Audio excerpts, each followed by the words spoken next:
क्षत्रिय सम्राट पृथ्वीराज चौहान जी की मूर्ति अनावरण कार्यक्रम के उपलक्ष्य में उपस्थित सभी क्षेत्र से आए हुए सभी सम्मानित बुजुर्ग नौजवान साथियों, प्यारे बच्चों, इस मूर्ति का अनावरण करने के लिए आए बाबा धीर सिंह के सपूत शेर सिंह राणा जी, उनका बहुत बहुत आभार व्यक्त करता हूं कि उन्होंने पुंडीर वंश का नहीं,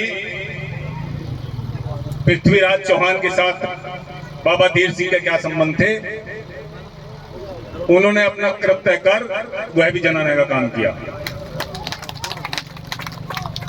मंच पर किसान मजदूर संगठन के राष्ट्रीय अध्यक्ष भाई पूरण सिंह जी को इस वजह से आभार व्यक्त करता हूं क्योंकि उन्होंने किसान बिरादरी को जगाने का काम किया और वो उस बिरादरी में, उस कुल में पैदा होकर जिस कुल का युवा, जिस कुल का बुजुर्ग आज सोने का काम कर रहा है, उसे जगाने का काम किया तो भाई पूरण सिंह ने किया। सम्मानित मंच, इस कार्यक्रम के अध्यक्ष महोदय, क्योंकि समय बहुत हो चुका, मैं अधिक कुछ नहीं कहूंगा, दो बात कहूंगा और वह बात यह कहूंगा, जिस कुल में पैदा हुआ अगर जो उस कुल के लिए नहीं बोल सका तो धिक्कार है। जो अपने बाबा दादा परदादा के विषय में नहीं बोल पाया तो धिक्कार है। पिछले दिनों दुल्ला खेड़ी में पृथ्वीराज चौहान की मूर्ति का अनावरण कार्यक्रम था भाई शेर सिंह जी, और उस कार्यक्रम में जो आज राजपूत क्षत्रिय को खोसने का काम दूसरे समाज के लोग कर रहे हैं, वहां पर स्टार्ट हुआ और बताने का काम किया कि पृथ्वीराज चौहान क्षत्रिय नहीं थे, राजपूत नहीं थे, लेकिन धिक्कार उन लोगों पर है जो वहां पंपलेट थे, उन पंपलेट को बदलने का काम किया। एक धिक्की से डर गए और अपने गांव में मैं कहना चाहता हूं कि क्षत्रिय सब हैं, लेकिन राजपूत दो तरह के राजपूत होते हैं साथियों। एक राजपूत अपनी मां के पेट से जन्म लेने के बाद अपने आप को राजपूत कहना पसंद करता है, लेकिन एक राजपूत सही राजपूत वह है जो क्रम से भी राजपूत हो। क्रम से राजपूत की परिभाषा क्या है साथियों, मैं हर जगह कहता हूं और कहने में कोई संकोच नहीं है।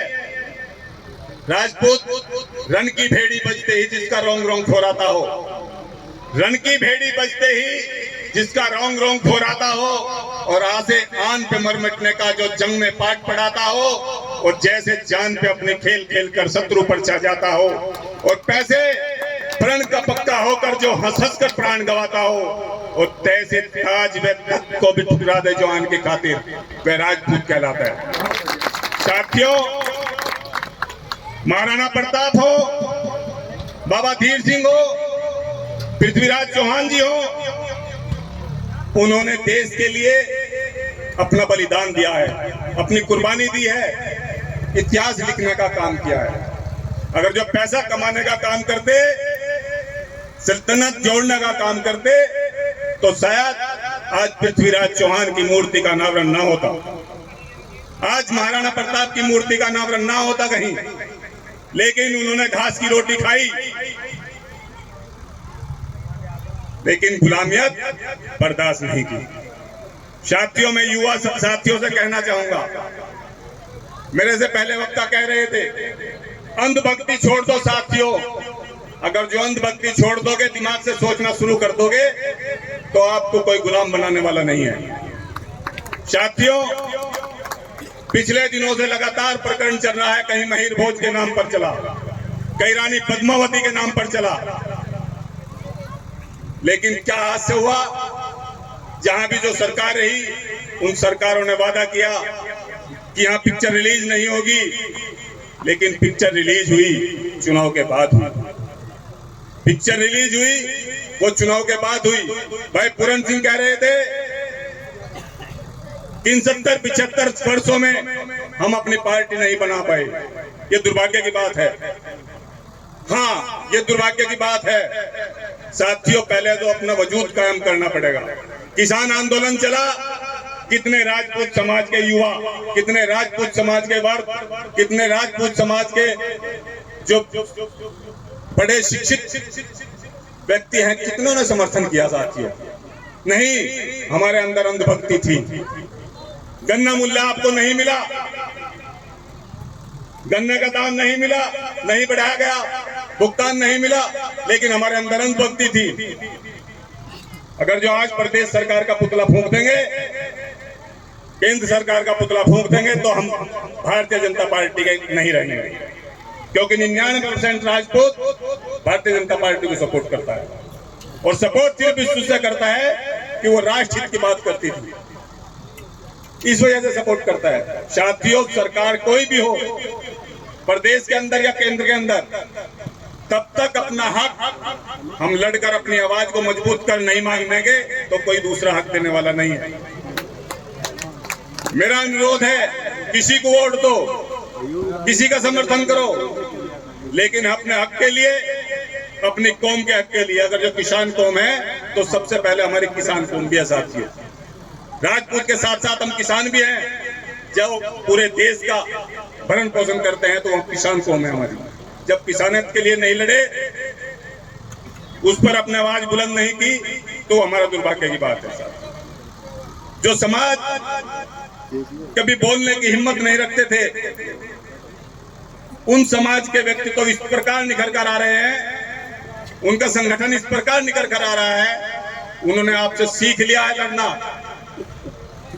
आपके समाज से सीख लिया, आपके इतिहास से सीख लिया।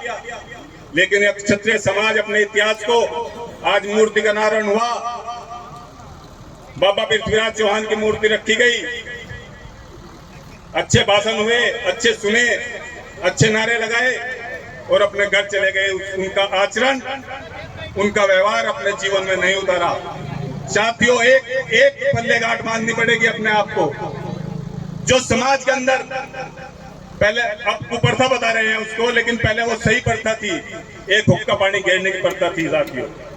जो समाज के हित में नहीं चला, जो क्षेत्र के हित में नहीं चला, तो बुजुर्गों ने उसका हुक्का पानी घेर दिया अपनी क्वालिटी मेंटेन करने के नाम के। साथियों, मैं आपसे अनुरोध करना चाहूंगा साथियों, पैसा कमाने के लिए, घर बनाने के लिए सबके पास हाथ है अपने, सबके पास दिमाग है अपना, लेकिन समाज के लिए करने के लिए साथियों कुछ बलिदान करना पड़ेगा। इतिहास लिखने के लिए कुछ बलिदान करना पड़ेगा। एक साथियों, एक पल्ले गांठ बांधनी पड़ेगी। और सभी चौहान समाज के साथियों से जरूर कहना चाहूंगा, क्योंकि चौहान बहुल्य क्षेत्र में है। साथियों, जिसको चुना अगर निकम्मा है तो छोड़ दो, जिसको चुना अगर वो निकम्मा है तो छोड़ दो साथियों, दूसरों को मौका दो। साथियों, आज भाई रिश्तेदार होंगे, चौहान भाई हैं। आज पृथ्वीराज चौहान जी की मूर्ति अनावरण पे हम सब कुंडीर भाई आए हैं, शेर सिंह भाई आए हैं। बाबा धीर सिंह की मूर्ति का अनावरण होगा थाना भवन के अंदर, और आपको सबको आमंत्रित करते हैं, आपको सबको आना होगा। समाज में मैंने गलती की तो मेरा हुक्का पानी घेर देना चाहिए, दूसरे ने की तो दूसरे का भी घेर देना चाहिए। साथियों, तब तक हम अपने आप को गलत नहीं कहेंगे तो हमारी अंधभक्ति कायम जुगित रहेगी। अंधभक्ति को छोड़ दो। जय राजपूताना, जय महाराणा।